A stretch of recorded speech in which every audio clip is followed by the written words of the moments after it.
નમસ્તે વિદ્યાર્થી મિત્રો, કેમ છો બધા જ વિદ્યાર્થી મિત્રોને મારા જય શ્રી કૃષ્ણ. ધોરણ 11 વિષય વાણિજ્ય વ્યવસ્થા અને સંચાલન, પ્રકરણ નંબર 5, ધંધાકીય વ્યવસ્થાના સ્વરૂપો. બરોબર, ધંધાકીય વ્યવસ્થાના સ્વરૂપો. તો કે આજે આપણે આ વિડીયોની અંદર પ્રકરણ નંબર 5 વિશે અભ્યાસ કરવાના છીએ. ધંધાકીય વ્યવસ્થાના સ્વરૂપો એટલે શું? તો આપણે અત્યારે જેમ સમય જતો જાય છે, આધુનિકરણ અપનાવતા જાય છે, તેમ તેમ વ્યક્તિઓની જરૂરિયાત ખૂબ જ વધતી ગઈ છે. વ્યક્તિની જરૂરિયાત વધતી ગઈ છે એમ વ્યક્તિઓને ઘણી બધી વસ્તુઓની પણ જરૂરિયાત પડે છે. તો આ વસ્તુને પહોંચી વળવા માટે ધંધાની ખૂબ જ જરૂરિયાત પડે છે. ધંધોરીઓ એ નવી નવી વસ્તુનું ઉત્પાદન કરે છે અને વેચાણ પણ કરે છે. તો આ મોટા પ્રમાણની વસ્તુઓ પહોંચી વળવા માટે, બરોબર, મોટા ધંધાઓ કરવા માટે એક વ્યક્તિઓ દ્વારા ચલાવી શકાતો ન હોય. તો એમાં ઘણા બધા વ્યક્તિઓની જરૂરિયાત ઊભી થાય છે, ભેગા થઈ અને ધંધાની શરૂઆત કરે છે. તો આમ ધંધોરીઓ કેટલા વ્યક્તિઓ દ્વારા ચલાવી શકાય, એમાં કેવા કેવા વ્યક્તિઓ હોય, કેવી પેઢીઓની સ્થાપના થાય છે, એના વિશે આપણે આ પાઠની અંદર પરિચિત થવાના છીએ. તો સૌપ્રથમ આપણે પ્રસ્તાવના વિશે અભ્યાસ કરીએ. સમયની સાથે સાથે માનવીની જરૂરિયાત વધતી ગઈ અને તેમાં વિવિધતા આવતી ગઈ છે. જેમ જેમ સમય જતો જાય છે એમ માનવીની જરૂરિયાત વધતી જાય છે અને વિવિધતા આવતી જાય છે. નવી નવી જરૂરિયાતો ઊભી થતી જાય છે. માનવીએ પોતાની તમામ જરૂરિયાતો પોતાની જાતે સંતોષવા અસમર્થ બન્યો છે. પોતાની જરૂરિયાત રહી હોય પોતે જાતે સંતોષી શકતો નથી. તેને બીજાની મદદની જરૂર પડે છે. આમ વિનિમય દ્વારા વેપારની શરૂઆત થઈ છે અને પોતાની જરૂરિયાત રહી જાતે સંતોષી નથી શકતો. કારણ કે એક્ઝામ્પલ તરીકે બાઇકની જરૂરિયાત હોય તો પોતે બાઇક જાતે બનાવી શકતો નથી. એના માટે એને બીજાની મદદની જરૂરિયાત પડે છે. આમ બીજા વ્યક્તિની મદદની જરૂરિયાત પડે છે એમ એના દ્વારા વિનિમય દ્વારા વેપારની શરૂઆત થઈ છે. વિનિમય એટલે કે કોઈ પણ વસ્તુનું વેચાણ થાય છે અને બદલામાં નાણાં મળે છે, એટલે કે વસ્તુની આપ-લે થાય છે, જેને વેપાર કહેવાય છે. એટલે કે નફાના હેતુથી કરવામાં આવતી પ્રવૃત્તિને વેપાર કહે છે. ત્યારબાદ સમાજમાં એક વર્ગ એવો અસ્તિત્વમાં આવ્યો જે સમાજના જુદા જુદા માનવોની જરૂરિયાત સંતોષવા વસ્તુ, સેવા અને નાણાંની લેવડદેવડ કરવા પોતાનો સમય અને શક્તિ ખર્ચવા લાગ્યો. વ્યક્તિની પોતાની જરૂરિયાત સંતોષવા માટે વસ્તુ, સેવા અને નાણાંની લેવડદેવડ કરી અને પોતાની જરૂરિયાત પોતે સંતોષે છે. આ વર્ગને વેપારી વર્ગ કહે છે. ખરીદ અને વેચાણની પ્રવૃત્તિ માટે તેણે અલગ વ્યવસ્થા કરી છે. આમ ધંધાકીય વ્યવસ્થાના વિવિધ સ્વરૂપો જેવા કે વ્યક્તિગત માલિકી, ભાગીદારી, હિન્દુ અવિભક્ત કુટુંબ એટલે કે HUF દ્વારા ચલાવતા ધંધાઓ, સહકારી મંડળી, જોઈન્ટ સ્ટોક કંપની જેવા સ્વરૂપો ક્રમશઃ અસ્તિત્વમાં આવતા ગયા છે. બરોબર, ધંધો ચલાવવા માટે આવી અલગ અલગ વ્યવસ્થાઓ ઊભી કરવામાં આવી છે. ધંધાકીય વ્યવસ્થા જેમાં વ્યક્તિગત માલિકી એટલે એક વ્યક્તિ દ્વારા, ભાગીદારી એટલે એક કરતાં વધારે વ્યક્તિ દ્વારા, HUF એટલે કે હિન્દુ અવિભક્ત કુટુંબ. બરોબર, આવી જુદી જુદી વ્યક્તિઓના સહકાર ભેગા થઈ અને ધંધાકીય વ્યવસ્થાની શરૂઆત કરી અને એના કારણે ધંધાઓ છે, સહકારી મંડળી છે, જોઈન્ટ સ્ટોક કંપનીઓના સ્વરૂપ રહ્યા એ મોટા થતા ગયા અને વિવિધ જરૂરિયાતો માનવીને સંતોષી શકે એવી વસ્તુનું ઉત્પાદન કરવા લાગ્યા છે. તો એમાંથી આપણે પહેલો પ્રકાર શીખવાનો છે વ્યક્તિગત માલિકી. આપણે એમાંથી પહેલો પ્રકાર છે વ્યક્તિગત માલિકી. ધંધાકીય વ્યવસ્થાની અંદર પહેલું છે વ્યક્તિગત માલિકી. વ્યક્તિગત માલિકી એટલે શું? તો કે ધંધાકીય વ્યવસ્થાના બીજા સ્વરૂપો કરતા વ્યક્તિગત માલિકીનું સ્વરૂપ સૌથી જૂનું અને સરળ છે. બરોબર, ધંધાકીય વ્યવસ્થાનું સૌથી જૂનું સ્વરૂપ કયું છે? તો ધંધાકીય વ્યવસ્થાનું સૌથી જૂનું સ્વરૂપ રહ્યું એ વ્યક્તિગત માલિકી છે. તો કે વ્યક્તિગત માલિકી એટલે શું? એના વિશે આપણે પરિચિત થઈએ. આ સ્વરૂપ વેપાર ધંધાના ઉગમ કાળથી અસ્તિત્વમાં આવી છે. આ વ્યક્તિગત માલિકી રે ધંધાની જ્યાંથી શરૂઆત થઈ, ઉગમ કાળ એટલે કે ધંધાનો જ્યાંથી ઉદ્ભવ થયો હતી ત્યારથી આ વ્યક્તિગત માલિકી ચાલી આવે છે. ઝડપથી બદલાતા જતા વિશ્વમાં વેપાર ધંધાના સ્વરૂપો અસ્તિત્વમાં આવ્યા અને વિકાસ છતાં આ પ્રાચીન અને સરળ પ્રથા હજુ પણ ટકી રહી છે. બરોબર, વિશ્વની અંદર સમય જતો ગયો એમ વેપાર ધંધાના સ્વરૂપ પણ બદલાતા ગયા, ધંધાના કદ પણ મોટા થતા ગયા, વેપારના કદ પણ મોટા થતા ગયા, ધંધાનો વિકાસ પણ થયો. તેમ છતાં પણ આ જે વ્યક્તિક માલિકી વ્યવસ્થા છે એ પણ હજી પણ પ્રચલિત બનેલી છે અને હજી પણ એનો ઉપયોગ થતો જોવા મળે છે. તો હવે આપણે વ્યક્તિક માલિકીનો અર્થ જોઈએ. વ્યક્તિક માલિકીનો અર્થ શું કહે છે? તો કે વ્યક્તિક માલિકી એ એવા પ્રકારનું સ્વરૂપ છે જે એની માલિકી, સંચાલન અને અંકુશ એક જ વ્યક્તિ હોય છે. બરોબર, એક જ વ્યક્તિ મૂડીરોકાણ કરી ધંધાની શરૂઆત કરે છે, ધંધાનો વિકાસ કરે અને ધંધાના કાર્ય જેવા ખરીદ અને વેચાણ પોતે જ સંભાળે તથા તેના પરિણામ જેવા નફો કે નુકસાન પણ પોતે જ ભોગવે છે. તો કે વ્યક્તિક માલિકીનો આપણે સરળ અર્થ આપ્યો. તો કે વ્યક્તિક માલિકી એટલે શું? તો કે વ્યક્તિક માલિકી એટલે કે તેને જે એક જ વ્યક્તિ દ્વારા ચલાવવામાં આવતો ધંધો. સાવ સરળ અર્થમાં કહી તો એક જ વ્યક્તિ દ્વારા ચલાવવામાં આવતો ધંધો કે વ્યવસાય, બરોબર, તેને વ્યક્તિક માલિકી કહેવાય છે. જે પોતે જ એક જ વ્યક્તિ પોતે જ ધંધાનું સંચાલન કરે છે, એ પોતે જ ધંધાનો માલિક છે, પોતે જ ધંધા ઉપર અંકુશ રાખે છે, પોતે જ જેટલું પણ મૂડીરોકાણ કરવું હોય પોતે જાતે જ મૂડીરોકાણ કરે છે, ધંધાની શરૂઆત પણ પોતે જ કરે છે, ધંધાનો વિકાસ પણ પોતે જ કરે છે, ધંધાના બધા જ કાર્યો પોતે જાતે જ કરે છે. ખરીદી કરવી હોય, વેચાણ કરવી હોય, ખર્ચ કરવો હોય અને એનો નફો થાય ધંધાની અંદર એ પણ પોતે એકલો જ લઈ જાય છે. અને જો ધંધાની અંદર નુકસાન થાય તો એક જ વ્યક્તિને ભોગવવું પડે છે. તો એને વ્યક્તિક માલિકી તરીકે ઓળખવામાં આવે છે. વ્યક્તિક માલિકી એટલે સાવ સરળ અર્થમાં જોઈએ તો એક જ વ્યક્તિ દ્વારા ચલાવવામાં આવતો ધંધાને વ્યક્તિક માલિકી કહેવામાં આવે છે. લુઈસ હેનીના મતે, બરોબર, એકાંકી વેપાર એ વેપાર વ્યવસ્થાનું એવું સ્વરૂપ છે જેની ટોચ પર એક જ વ્યક્તિ બિરાજે છે, જે જવાબદાર છે, ધંધાના કાર્યને દોરે છે અને એકલો જ નિષ્ફળતાનું જોખમ વહોરે છે.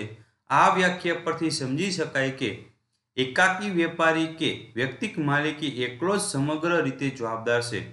સંપૂર્ણ વેપાર તેની દોરવણી હેઠળ ચાલે છે અને વેપારમાં ખોટ આવે કે નાદારી નોંધવી પડે તો તેનું જોખમ પણ તેને માથે જ રહે છે. એકાંકી વેપારી એટલે કે વ્યક્તિક માલિકી એટલે એક જ દ્વારા ધંધાનું સ્વરૂપ આપવામાં આવે કે એક જ વ્યક્તિ હોય એ ધંધાનું ઉદ્ભવ કરે છે, બરોબર, એટલે એની શરૂઆત કરે છે અને એ જ ધંધાની પ્રગતિ થાય, ખૂબ જ ટોચ ઉપર વહી જાય છે, ત્યાં પણ પોતે એક જ બિરાજે છે, બરોબર, ધંધાના દરેક કાર્ય પણ પોતે જ કરે છે અને નિષ્ફળતા જાય તો પણ પોતાને જ ભોગવવી પડે છે અને જો નફો થાય તો પણ પોતાને જ મળે છે. એમાં કોઈ પણ બીજો વ્યક્તિ ભાગીદાર બનતો નથી અને આખા ધંધાનો સંપૂર્ણ જવાબદારી કોના ઉપર છે? એ એક જ વ્યક્તિ ઉપર જવાબદાર રહે છે. એમાં કોઈ પણ બીજો વ્યક્તિ જવાબદાર રહેતો નથી. બરોબર, ધંધાની ખોટ આવે તો પણ પોતાને જ ભોગવવી પડે, નાદારી એટલે કે બંધ કરવો પડે ધંધાને તો પણ પોતાને જ ઉઠાવવું પડે, માથે જ લેવું પડે છે. બરોબર, તો આને કહેવામાં આવે છે વ્યક્તિક માલિકી. બરાબર, વ્યક્તિક માલિકી કે ધંધો માટે એક જ વ્યક્તિ હોય ધંધો કરવા માટે એને વ્યક્તિક માલિકી કહેવાય છે.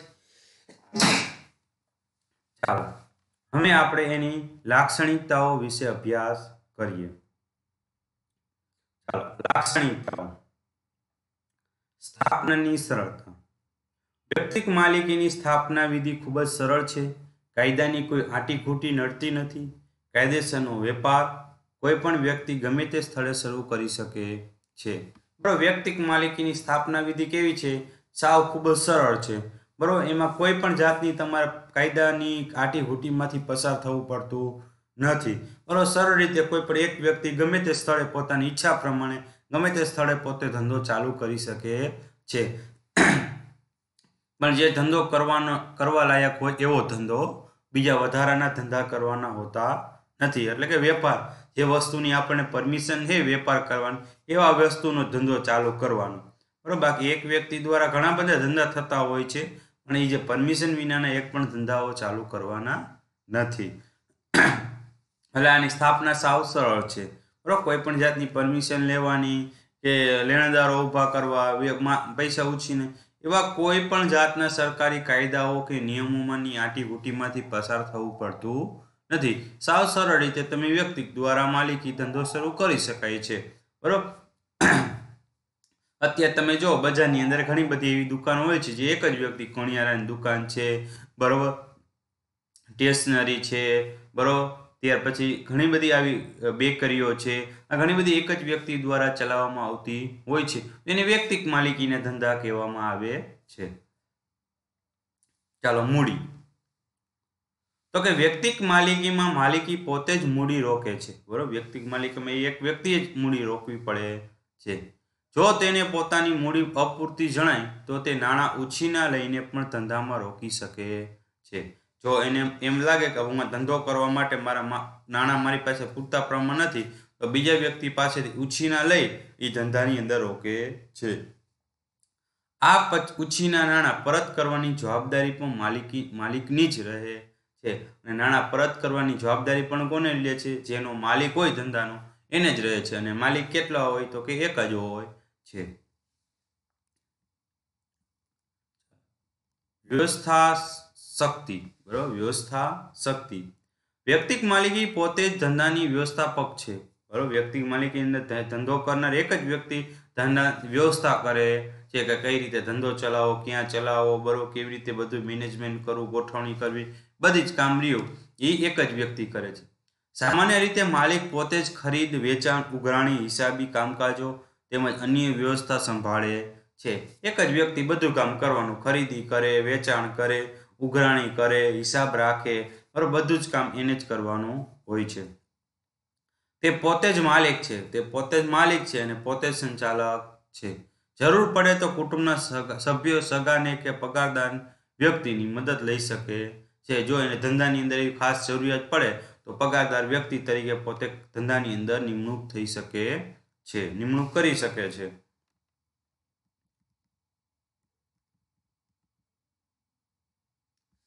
કાર્ય સ્વતંત્રતા અને ઝડપી નિર્ણય, બરાબર. કાર્ય સ્વતંત્ર રીતે થઈ શકે અને જે પણ ધંધાની અંદર નિર્ણય લેવાનો હોય ઝડપી લઈ શકે. કારણ કે એક જ વ્યક્તિ છે તો એ વ્યક્તિએ પોતે જ નિર્ણય લેવાના હોય ને પોતે જ અમલ કરવાનો હોય. બીજા પાસેથી કંઈ પરમિશન લેવાની જરૂરિયાત પડતી નથી. એટલે કાર્ય સ્વતંત્રતા અને ઝડપી નિર્ણય લઈ શકાય છે. કે વ્યક્તિક માલિકીમાં ધંધા અંગે મુક્ત વાતાવરણ અનુભવે છે. ધંધાકીય કાર્ય પોતાની સૂઝ અને આવડત અનુસાર સંપૂર્ણ સ્વતંત્રતાથી કરે છે અને પોતે જ માલિક હોવાથી ઝડપી અને સરળતાથી નિર્ણયો લઈ શકે છે, બરાબર. પોતાને કઈ રીતે ધંધો કરવો, બરાબર, એ સ્વતંત્ર રીતે કરી શકે. એના ઉપર કોઈ પણ દેખરેખ કે એના ઉપર કોઈ અંકુશ રાખતું નથી. એને ઈચ્છા પડે એ જ મુજબ એ વ્યક્તિ, કારણ કે પોતે જ માલિક છે, પોતે જ સંચાલક છે, પોતાને જ બધા કાર્ય કરવાનું. એટલે પોતાને ઈચ્છા પડે એ મુજબ જ પોતે કાર્ય કરશે, બરાબર. એટલે પોતે કાર્યમાં સ્વતંત્રતા છે, બરાબર, સ્વતંત્ર રીતે કાર્ય કરે છે. અને પોતે જ માલિક થયેલો હોવાથી એ ઝડપથી અને સરળતાથી નિર્ણય લઈ અને એનો અમલ કરી શકે છે. એને કોઈને બીજાની પૂછપરછ કે બીજાની પરમિશન લેવા જવાની જરૂર પડતી નથી. ત્યાર પછી જવાબદારી. વ્યક્તિક માલિકીની દેવું ચૂકવવાની જવાબદારી અમર્યાદિત હોય છે, બરાબર. વ્યક્તિક માલિકીની દેવું ચૂકવવાની જવાબદારી કેવી હોય છે? અમર્યાદિત હોય છે. અમર્યાદિત જવાબદારી એટલે કે પેઢીના દેવાની ચૂકવણી માટે માલિક અંગત મિલકતો કે લેણદારો દાવો માંડી શકે છે. બીજી રીતે કહી શકાય કે માલિકે ધંધામાં ખોટ જાય, ધંધાનું દેવું વધતું જાય તો ધંધાની મિલકત કે તે દેવું ચૂકવવા માટે અપૂરતી હોય તો ધંધાનો માલિક પોતે અંગત મિલકતોમાંથી વધારાનું પૂરેપૂરું દેવું ચૂકવવાની જવાબદારી રહે છે.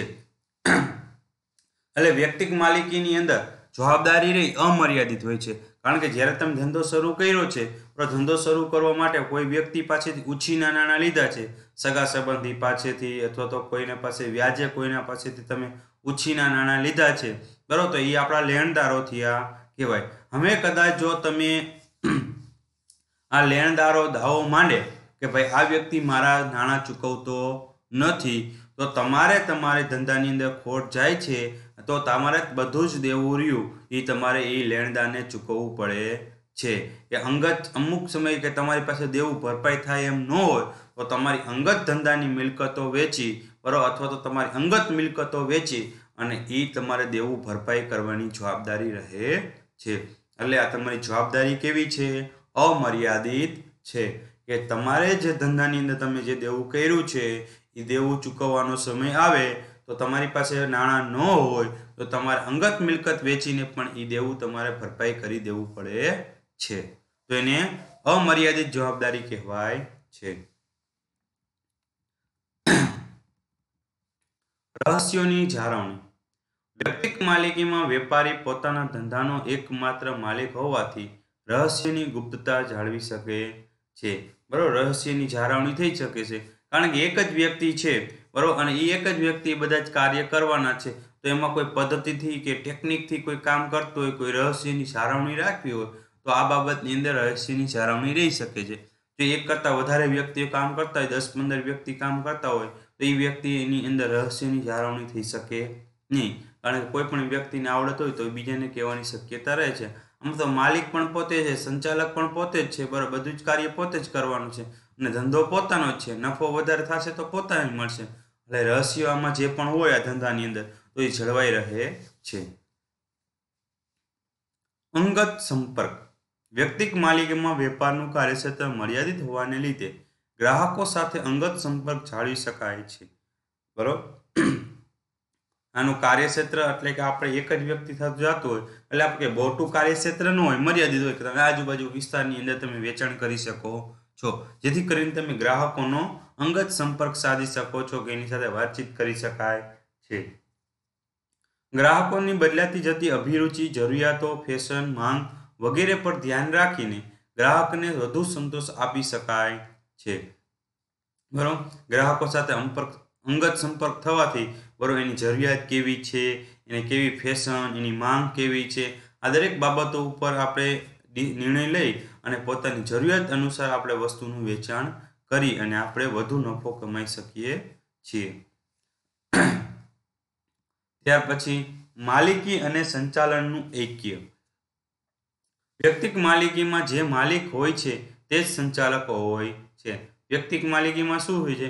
જે માલિક છે એ પોતે જ સંચાલક હોય છે. આથી માલિક અને સંચાલનનું ઐક્ય હોય છે. એટલે માલિક અને સંચાલક બંને એક જ હોય છે. બરોબર, બીજી કેટલીક ધંધાદારી સંસ્થાઓમાં માલિક અને સંચાલક જુદા જુદા હોય છે. કોઈ મોટી સંસ્થા હોય, કોઈ મોટી કંપની હોય તેનું માલિક પણ અલગ હોય છે અને સંચાલન કરનાર વ્યક્તિ પણ અલગ હોય છે. આમાં પણ એ વ્યક્તિગત માલિકીની અંદર માલિક પણ પોતે અને સંચાલક પણ પોતે જ હોય છે. એટલે માલિક અને સંચાલક બંને એક કહેવામાં આવે છે. તો અહીંયા આપણે વ્યક્તિગત માલિકી વિશે અભ્યાસ કર્યો, એની લાક્ષણિકતા વિશે પણ પરિચિત થયા.